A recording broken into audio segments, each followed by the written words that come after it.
Bonjour à tous, aujourd'hui je vais faire une partie pédagogique, une partie de Blitz 3+2. On retranspose dans une française d'avance. Je joue C5, théorique. Ok, fou E3, je connais pas trop. Je vais échanger mon pion de l'aile contre un pion du centre. J'ai développé mon cavalier. Ok, donc il me laisse sa paire de fous. D'accord, bah je vais la prendre. Ok, cavalier prend. J'ai joué dame B6. J'attaque le pion B2. Et ma dame est bien placée ici, elle pourra peut-être rebondir en C7 pour attaquer le pion E5, je sais pas encore. On va voir comment il défend. Ok, cavalier B5, je pourrais faire A6, le cavalier bouge et je prends le pion. Mais je crois que je vais faire fou D7, c'est la même chose. Sauf que je pourrais, vite coulisser ma tour en C8. Ok, dame là, bon là par contre A6. C'est obligatoire. Et là, le problème, c'est que dès qu'il bouge son cavalier, je mange son pion. Je regarde si je peux vraiment le manger. J'ai pas l'impression que je sois enfermé. Non, je suis pas enfermé. Donc, j'ai un peu peur de fou E2, dame prend A1 et petit roc. Mais en fait, j'aurais juste tour C7. J'attaquerai 2 fois le cavalier. Donc si il bouge son cavalier en B1 pour enfermer ma dame, le cavalier en B1 ne défendra plus, le cavalier en C3 n'est donc pas enfermé.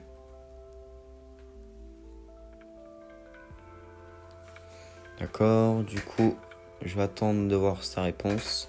Je prends déjà une avance matérielle et une avance en temps. J'adore ma position, elle est très agréable. Mon roi est peut-être un peu passif, un peu faible au centre, mais ça ne me dérange pas trop pour l'instant. Je sais pas trop ce que je peux faire. Je peux peut-être faire fou B4. Je mets la pression sur le cavalier. Et je crois que la seule défense, c'est de bouger son cavalier. Maintenant, madame pourra croquer soit le pion A2, ou même le pion E5. Et mes pièces sont très actives. Je peux aussi manger le cavalier, mais ouais, je suis pas sûr. Je préfère sauver madame directement. Son cavalier reste à côté. Le cavalier reste mal positionné. Et j'ai quand même une tour de plus.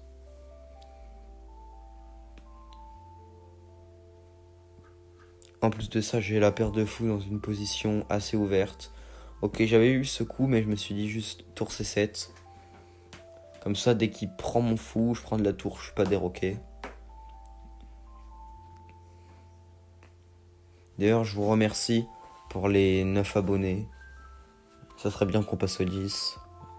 Tous ceux qui like et qui lâchent un commentaire, je vous aime. Du coup, je vais remplacer mon fou qui est attaqué. Je menace dame H2 qui ferait mat en 2. Ok, donc il le part. Le problème de ce coup, c'est que ça laisse des trous de casse blanche. Bon, j'ai échangé mon fou de casse blanche, c'est dommage. Et lui, il en a un, du coup, c'est avantageux pour lui. Mais vu sa structure de pion, ce coup est pas vraiment optimal. Je fais petit roc, je vais doubler les tours. Je peux même parfois jouer des cavaliers H5 pour sacrifier la pièce pour 2 pions. Et même si mon attaque marche pas, j'aurai toujours plus de matériel. Et j'aurais échangé pas mal de matos. Ok, il développe son cavalier. Je vais faire ça. Je sais pas trop comment il peut défendre. Ah ouais, il défend comme ça. Cavalier F1, c'est passif. Mais là, si je fais juste fou là, il bouge son roi. Je remplace mon cavalier. Et là, j'ai l'impression que j'ai juste joué fou C5 et qu'il a joué cavalier E1, mais que c'était encore à lui de jouer. Je lui ai donné un temps, mais ce temps de plus n'est pas vraiment bien quoi. Parce qu'aux échecs, l'autre est obligé de répondre. Ok, donc échange de dames. Moi ça m'arrange, hein, j'ai plus de matériel. On est en blitz, j'ai plus de temps. Je simplifie la position. C'est pas les 2 secondes d'incrément qui vont lui remonter la pendule. Si vous voyez ce que je veux dire. Je double les tours sur la colonne D.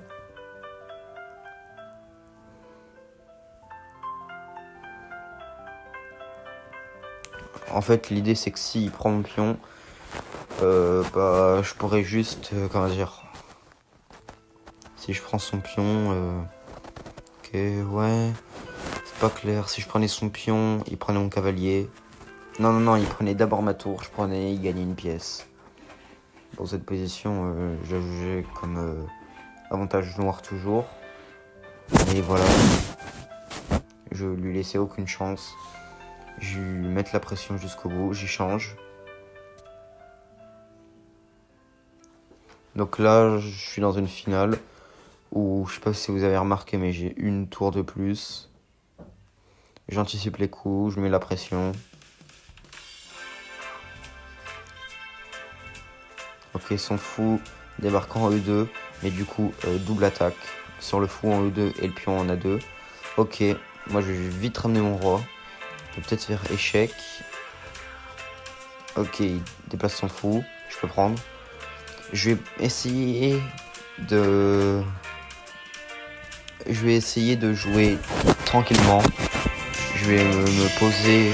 J'ai quand même plus d'une minute 30. Et surtout, j'ai pas envie de faire le thème du pack. Du coup, je crois que je vais lui laisser son fou de case blanche pour lui permettre de jouer encore des coups, quoi.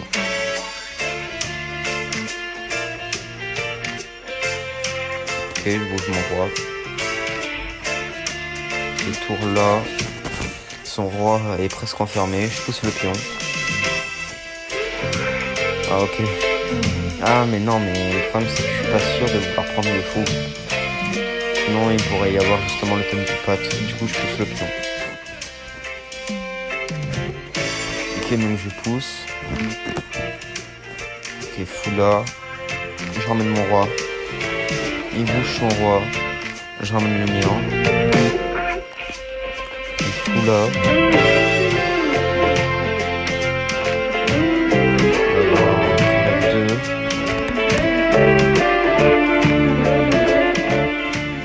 Je sacrifie le fou. L'idée c'est que maintenant tour G2 et son roi se retrouve sur la dernière rangée. Et je vais juste ramener mon roi et faire promotion dame. Et finir avec une finale tour roi contre roi. Ce qui est avantage noir. Ok, l'idée c'est de le couper. Et de faire ce dispositif où notre roi est devant le sien. D'accord, donc là, il va là. Et là, coup d'attente. Là, il va devant et je joue tour G1. Et il est obligé d'aller sur la colonne H. C'est pareil, coup d'attente. Ok, bah... Merci d'avoir regardé la vidéo. Au revoir.